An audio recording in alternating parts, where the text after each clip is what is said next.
There are moments in life when something inside you quietly leans forward, as if it already knows the truth you're about to hear. A truth that feels ancient, familiar, and yet strangely forgotten. Tonight, as you listen to these words, something in your mind may awaken in the spaces between the sentences.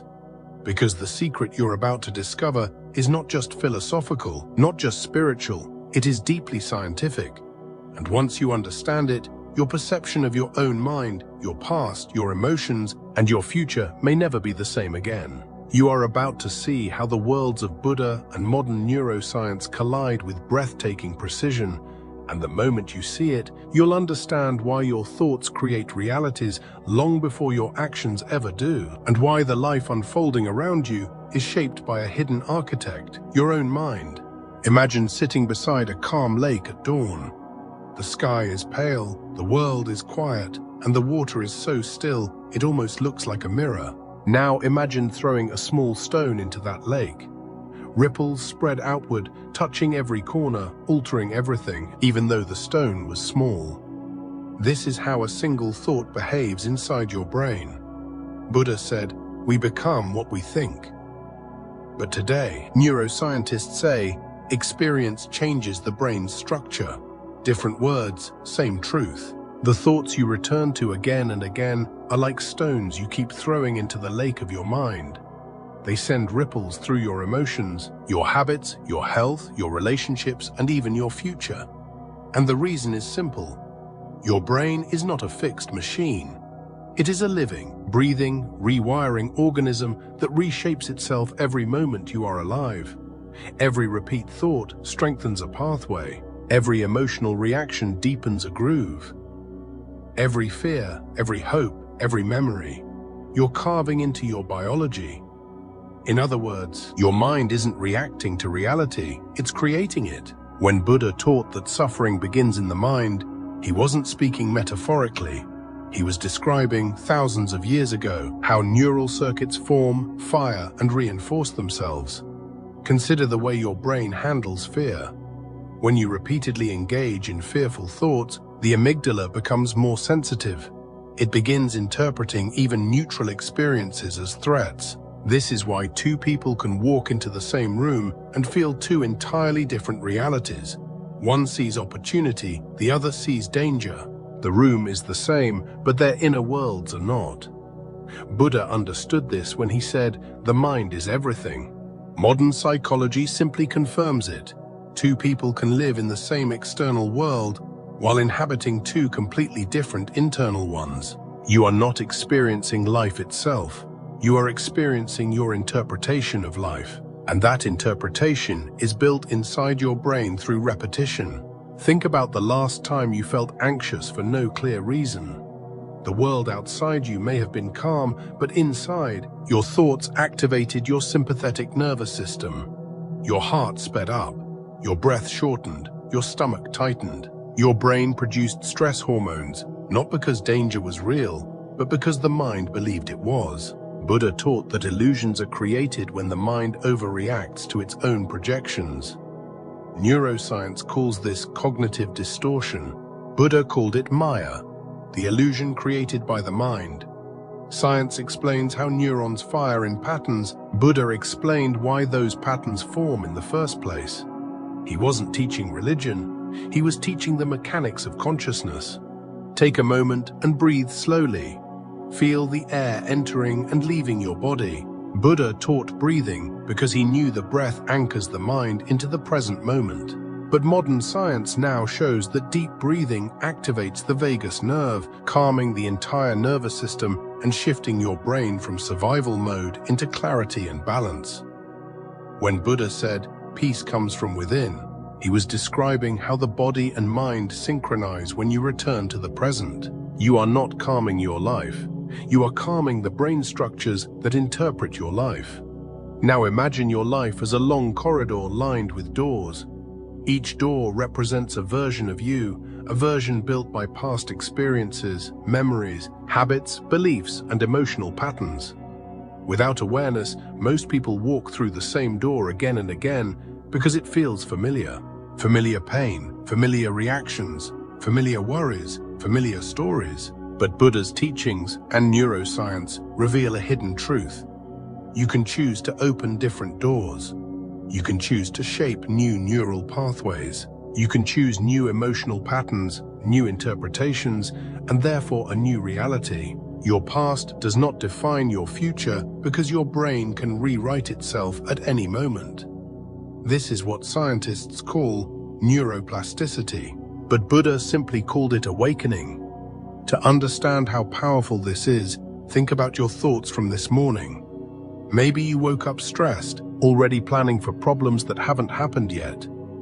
Maybe you replayed a memory that hurt you, or maybe your mind drifted towards something beautiful, a moment of gratitude or hope. Whatever you thought, your brain responded as though it were real. Stressful thoughts release cortisol. Hopeful thoughts release dopamine. Loving thoughts release oxytocin. Fearful thoughts tense your muscles. Peaceful thoughts relax them. Even your immune system reacts to your thoughts. This is why Buddha taught that the mind is the master. Your thoughts become your chemistry becomes your state becomes your choices, and your choices become your reality. Now picture yourself looking at your own mind from above, as though you are watching a flowing river. Thoughts are the water. Some thoughts move slowly, gently. Others rush like storms. Some return again and again, like repeating waves. Most people jump into the river without realizing it and are carried away by whatever current is strongest. This is what Buddha meant by attachment. It is not attachment to objects. It is attachment to your own thoughts, your own mental patterns, your own interpretations, the stories you tell yourself about your life. Neuroscience explains this too. When you think the same thought repeatedly, your brain becomes addicted to that thought pattern. It doesn't matter whether it brings joy or suffering. The brain becomes loyal to familiarity. This is why people repeat cycles even when they desperately want to change. Buddha understood this centuries before science gave it a name. There is a moment in every person's life when they realize that the thoughts they fear are nothing more than shadows on the wall. They cannot harm you unless you keep believing them. When Buddha sat under the Bodhi tree, the stories say Mara, the representation of fear, doubt, and illusion, approached him. But instead of fighting Mara, Buddha simply saw him for what he was, a creation of the mind. Neuroscience now says that when you observe a fear without reacting, the amygdala loses its power. This is called top-down regulation. Buddha simply called it awareness. Now I want you to imagine your life 1 year from now if you changed nothing about the world, but changed everything about how your mind processes it. Imagine waking up without the automatic surge of anxiety. Imagine feeling clarity even in stressful moments. Imagine making decisions from calm instead of fear. Imagine your relationships healing because you no longer respond from old wounds. Imagine your body relaxing because your mind is no longer attacking itself. Imagine your sleep deepening because your nervous system finally trusts that it is safe. This is what happens when your mind stops creating unnecessary suffering. This is what happens when you see reality without the distortions created by old neural patterns. And this is the path Buddha taught. But here is the deeper truth. Your mind doesn't just shape your experience, it shapes the possibilities you believe you deserve. Two people can look at the same opportunity. One sees a door opening, the other sees a trap. One sees potential, the other sees risk. One steps forward, the other steps back. And this difference has nothing to do with luck. It has everything to do with the neural circuits formed by past thoughts. Your brain doesn't predict the future, it predicts your past. Whatever you believed yesterday, it projects into tomorrow. Buddha called this karma, the repetition of patterns formed by the mind. Neuroscience calls it predictive coding. You are not living your life, you are living your brain's expectations about your life. But the moment you become aware of this, you gain a power most people never realize they have. The power to rewrite the patterns that once controlled you. This is the beginning of transformation, the moment when you stop being a visitor in your own mind and become its master. The moment when you no longer identify with every story your mind tells you. The moment when you begin to witness the storm instead of becoming the storm. Buddha's teachings were not designed for monks alone. They were designed for every human being who has ever felt trapped in cycles they cannot explain. For every person who has ever felt anxious, lost, overwhelmed, or disconnected. For every person who senses that there is a deeper truth just beneath the noise. And that truth is this: you are not your thoughts. You are the awareness behind them. Your mind creates your reality, but you create your mind. And the journey to reshape your inner world begins with understanding how thoughts shape the brain, how emotions carve pathways, and how awareness breaks the cycle. This understanding is the foundation upon which your transformation begins, and it is only the first step. You are now ready for the next part of this journey. Have you ever wondered why two people can stand in the same moment, face the same reality, breathe the same air, and yet live two completely different experiences? One feels blessed, the other feels broken. One feels hope, the other feels fear. One sees opportunity, the other sees obstacles. The world remains the same, yet the experience changes, because the mind is the interpreter of reality, not its passive observer. And this is where neuroscience and Buddha's wisdom shake hands in a way that feels almost miraculous. Your brain doesn't reflect the world as it is. It reflects the world as you are. Scientists now call this phenomenon predictive processing, where your brain guesses what reality is before you even see it. Buddha understood this long before any MRI machine existed. He said, "With our thoughts, we create the world." Today, scientists agree that the brain doesn't simply react. It actively shapes your perception. When Buddha spoke of the mind creating suffering or peace, he was describing a process your brain performs every second, generating a reality based on memory, expectation, belief, and emotion. Your thoughts aren't just thoughts. They are the architecture of the life you experience. Think of your mind as a lens. If the lens is smudged with fear, every situation feels threatening. If the lens is clouded by regret, every present moment feels heavy. If the lens is scratched by past trauma, even kindness feels suspicious. And yet, if the lens is clear, through awareness, through presence, through understanding, suddenly life feels lighter, friendlier, more aligned. Buddha's teaching of mindfulness was never about escaping life. It was about cleaning the lens so you can see life honestly. Neuroscience confirms this today. When you train your mind to observe rather than react, the prefrontal cortex, the part of your brain responsible for clarity, emotional regulation, and wise decision-making, becomes stronger. Meanwhile, the amygdala, the alarm center that triggers fear, begins to quiet down. There is a quiet power in knowing that your thoughts shape your world, not as a metaphysical idea, but as a biological reality. When you repeatedly think a certain way, your brain physically changes its wiring. Scientists call this neuroplasticity. Buddha called it karma of the mind. Choose a thought long enough, and your brain begins to treat it as a truth. If you repeat, "I'm not enough," your brain carves the pathway that makes this belief feel real. If you repeat, "I am capable," your brain constructs a new inner landscape where possibility becomes natural.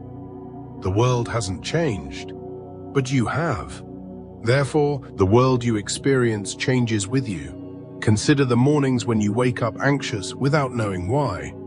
Your body feels heavy, your thoughts feel scattered, your breath feels shallow. Buddha described this as the restlessness of the mind, the turbulence that arises when the past isn't healed or the future feels uncertain. Neuroscience explains it as the brain falling into old survival patterns. Your brain loves familiar suffering because it knows how to survive it. Peace feels unsafe if you've never lived inside it long enough. This is why inner transformation isn't an event, it's a practice. It's the gentle training of the mind, day after day, to choose awareness over autopilot. Let's go deeper. Imagine walking into a room full of people. Some smile, some look away, some seem uninterested. Your mind instantly creates a story. They don't like me. I don't belong here. I'm being judged. But none of these are facts. They are predictions based on old experiences stored in your emotional memory. Your mind isn't showing you the present, it's showing you the past. Buddha described this phenomenon as the illusion of the mind, the tendency to project fear onto neutral moments. Neuroscience reveals the same truth. Your brain uses memory to interpret every new experience. Until you heal the memory, the interpretation remains distorted. This is why Buddha taught awareness as the gateway to freedom. When you become the observer of your thoughts instead of the believer of your thoughts, something powerful happens. You create a pause, a gap between stimulus and reaction. In that gap, your brain stops recycling old patterns and begins to create new ones. Modern psychology calls this cognitive reframing. Buddha called it right understanding.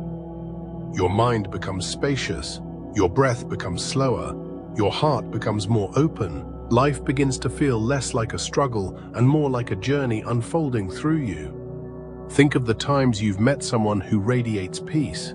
They aren't loud, they aren't trying to impress, they aren't trying to control anything. Their presence feels like a calm river flowing through a quiet valley. You feel safe near them because their mind is not projecting chaos into the space. Buddha said that a peaceful mind spreads peace without speaking a single word. Neuroscience explains this as emotional resonance.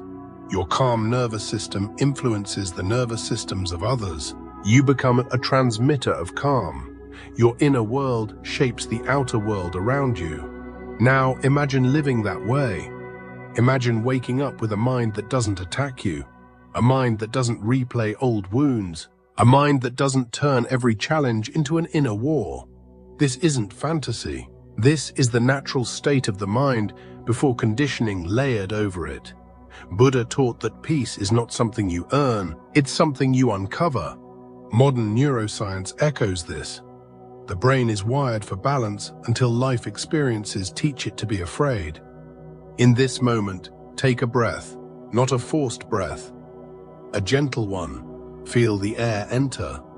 Feel it leave. Notice how, for a few seconds, your mind softens. This is not an escape. This is the mind returning to its original clarity. The same clarity Buddha spoke of when he said the mind is like a lake. When the lake is still, you can see your reflection. When the lake is disturbed, everything becomes distorted. Calm the mind, and reality reveals itself without fear, without illusion, without the weight of old stories. As we continue forward, remember this truth. Your reality is not created by the world. It is created by the meaning your mind assigns to the world. Change the meaning, and the world transforms. Change your inner patterns, and the outer patterns shift. Buddha wasn't asking people to follow dogma. He was teaching them the mechanics of the mind long before science gave it a name. This is the heart of awakening, not a mystical escape, but a deep understanding of how your mind shapes your life. And now, as we go deeper into the next part, we will explore how Buddha's teachings not only change your perception, but begin to rewire your emotional patterns, dissolve trauma, calm your nervous system, and reshape the very architecture of your inner world. There comes a moment in every human life when you pause long enough to notice something unsettling yet astonishing. The world you see around you isn't exactly the world as it is, but the world as your mind interprets it. Two people can stand in the same room, witness the same event, hear the same words, and yet walk away carrying completely different realities inside them. For one, the moment becomes a memory filled with hope and possibility. For the other, it becomes a reminder of fear or inadequacy. And the strange part is, both of them believe their version is the truth. This is where modern neuroscience and Buddha's ancient wisdom meet with incredible precision. At the doorway where perception becomes reality, your brain is not a passive camera. It does not document the world. Instead, it constantly edits, rearranges, and rewrites everything based on your past, your beliefs, your emotional state, and the stories you unconsciously repeat. Neuroscientists call this predictive coding, the idea that your brain predicts the world first and then adjusts the prediction based on what it senses. Buddha described the same phenomenon in a much simpler way when he said, "We are shaped by our thoughts, we become what we think." He didn't mean it metaphorically, he meant it as a literal law of existence. Imagine for a moment that every belief you hold is like a lens placed before your eyes. A person who believes the world is unsafe will notice danger everywhere, even when none exists. A person who believes they are unworthy will interpret every compliment as pity and every silence as rejection. A person who believes life is happening against them will interpret ordinary events as personal attacks. The world hasn't changed. Their lens has. And once the lens shifts, the entire universe rearranges itself accordingly. Your mind is not reacting to reality, it is projecting it. Buddha taught that the mind is the source of both suffering and liberation. Modern neuroscience agrees, revealing that the brain builds internal models based on emotional memory. If you grew up around conflict, your amygdala becomes more sensitive to threat. If you are often criticized, your brain wires itself to expect judgment. If you felt unseen, your nervous system learns to assume you're invisible. These patterns become so deeply rooted that even when your circumstances change, the past continues living inside you. Buddha called this the illusion of self, the idea that you cling to the outdated version of who you once were, and through that identity you keep recreating the same pain. But here is where the story begins to change. The mind that generates illusions is also the mind that can dissolve them. The thoughts that imprison you can also set you free. Nothing about your brain is permanent. Nothing about your emotional conditioning is fixed. Your reality is not a concrete wall, it's a flowing river that reshapes itself every moment. Buddha spent years teaching people how to see the world without the distortions created by fear, ego, and attachment. Neuroscience has discovered the same thing. The moment you observe your thoughts without judgment, your brain begins to rewire. Consider this remarkable discovery. When you bring awareness to a limiting belief, the neural pathway carrying that belief weakens. When you create a new interpretation, the brain begins constructing a new pathway. Over time, the old one fades, and the new one becomes dominant. Thousands of years ago, Buddha explained this process through the metaphor of walking through a field. When you walk the same path again and again, the grass bends and forms a trail. When you stop using that path, the grass slowly rises and the trail disappears. Your thoughts follow the same principle. The more you think a thought, the more your brain strengthens that path. The less you think it, the more the path dissolves. What you repeatedly imagine becomes familiar. What becomes familiar feels safe, and what feels safe becomes your reality. This is why so many people remain trapped in patterns they desperately want to escape. Their suffering is familiar, their fear is familiar, their self-doubt is familiar. Even though happiness is available, it feels foreign. Even though peace is possible, it feels unnatural. The brain prefers the predictable, even when it hurts. Buddha recognized this long before any brain scans existed. He called it clinging, the mind's attachment to the known, even when the known is the source of suffering. But here's the miracle. The moment you choose a new thought, your brain lights up with possibility. Neurons reach across synaptic gaps like hands searching for new connections. Emotional patterns that once felt unchangeable begin to tremble. Your nervous system begins to reorganize itself into a calmer, clearer rhythm. And slowly, your inner world transforms, not through force, but through awareness. Awareness is not a passive act. It is the first strike of a hammer against the walls of your old identity. As you watch your thoughts instead of becoming them, your brain shifts from survival mode to creation mode. Instead of recycling fears, it begins to explore new perceptions. Instead of reacting, it starts to choose. And with every choice, your reality begins to shift. Buddha taught that awareness alone is transformation. Modern psychology calls it metacognition, the ability to observe your own mind. The moment you witness your thoughts instead of believing them, you reclaim the power to shape your inner world. And when the inner world changes, the outer world follows. Imagine waking up tomorrow and seeing the same life through a clearer mind. The same job, but with less resistance. The same relationships, but with more compassion. The same challenges, but with less fear. This is not magic. It is the natural result of a mind that no longer distorts reality through past wounds. A mind that no longer predicts disaster. A mind that no longer confuses old memories with present truths. Buddha called this seeing clearly. Neuroscience calls it neural integration. Both describe the awakening that happens when you finally meet life as it is, not as your conditioning taught you to fear it. You begin to realize that your mind is not just a filter, it's a creator. It takes the raw material of existence and builds your inner universe. And when your inner universe becomes peaceful, the outer world no longer feels threatening. When your inner world becomes hopeful, opportunities begin to appear where you once saw obstacles. When your inner world becomes free, your spirit begins to move in ways you never imagined possible. This is the power that has slept within you your entire life, waiting for you to awaken it. In the final part, we will explore the greatest transformation of all: how to consciously create a new reality using the same mind that once created your suffering. We will dive deeper into the merging of Buddha's teachings with the most profound scientific discoveries of our time, and how you can use this knowledge not only to heal your past, but to design your future. There comes a moment in every seeker's journey when the world they once believed to be solid begins to feel fluid, almost dreamlike. It isn't that life becomes unreal, but that the mind begins to understand its own creative force.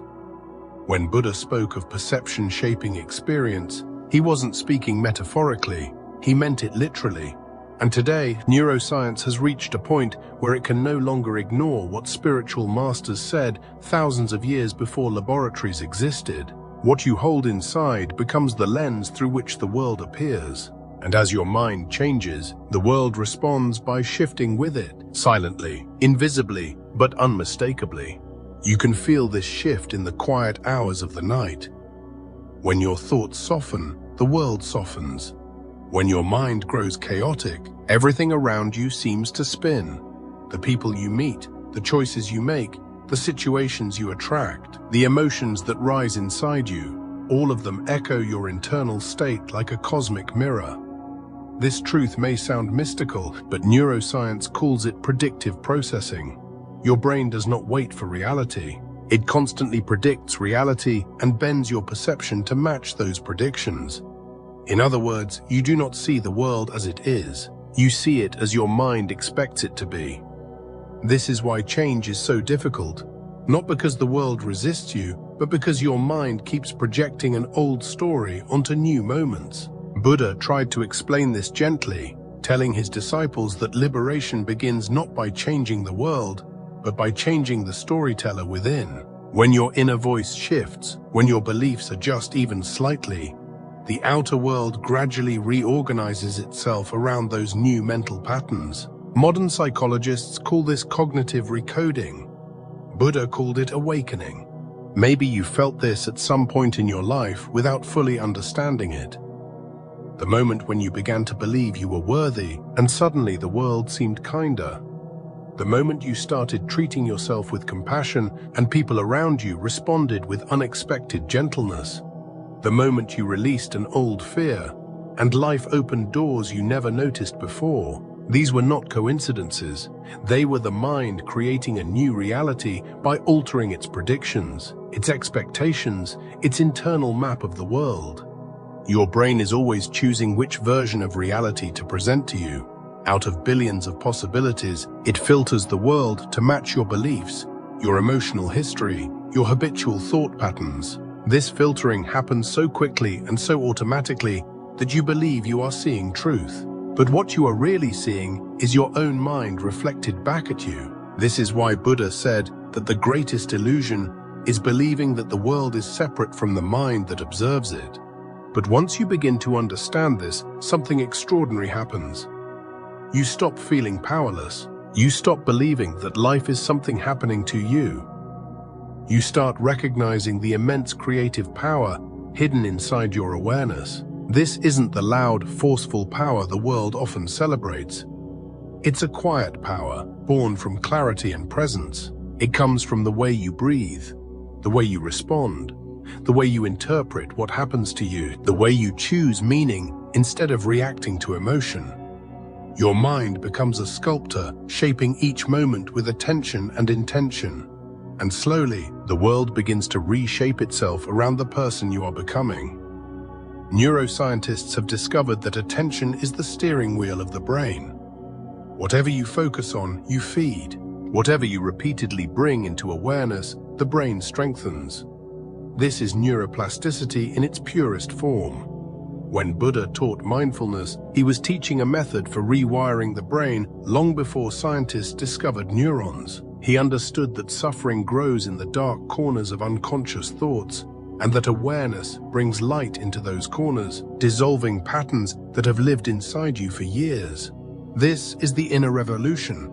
The moment you realize your mind is not a passive observer, but the architect of your experience. Every fear you release, every emotion you understand, every belief you question, every moment you sit in silence and breathe deeply becomes a small shift in the vast network of your brain.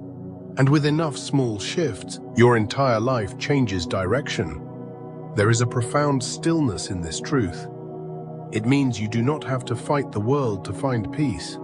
You do not have to control people or constantly worry about outcomes or force your way through life. Peace begins when you take responsibility for the inner universe that shapes your outer one.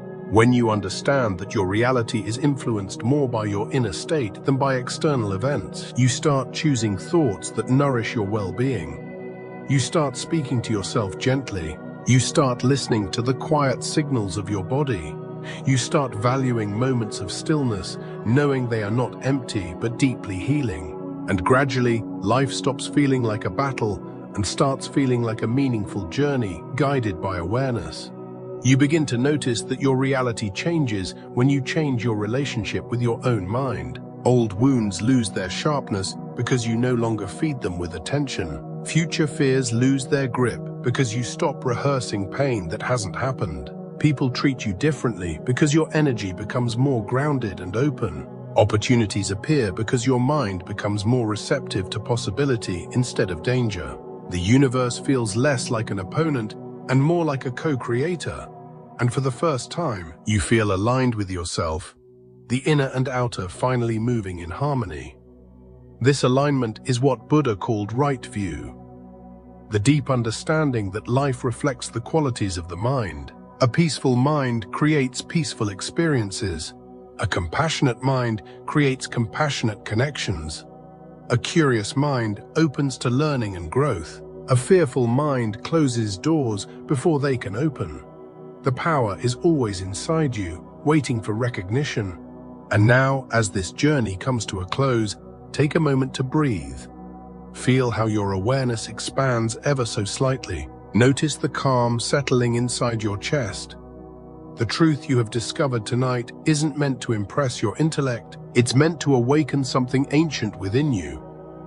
The knowing that you are not just a witness to life, but a participant shaping it with every thought, every intention, every quiet decision. Your mind is not your enemy, it is your most powerful instrument. When you guide it gently, patiently, and consciously, reality responds like water adjusting to the shape of the vessel holding it. This is the secret Buddha understood. This is the truth science is now learning, and this is the journey you are invited to continue, one moment of awareness at a time. When you finish watching this video and step back into your daily life, the world may look the same, but something inside you will see differently. And that difference, even if small, is enough to begin creating a new reality, one shaped not by fear or habit, but by clarity, intention, and awakened understanding. And if this journey touched you, if it opened something inside you, if it brought you even a moment of inner stillness, then I invite you to stay connected with the wisdom that brought you here and continue walking this path of awakening, healing, and inner transformation with us. Your journey is just beginning.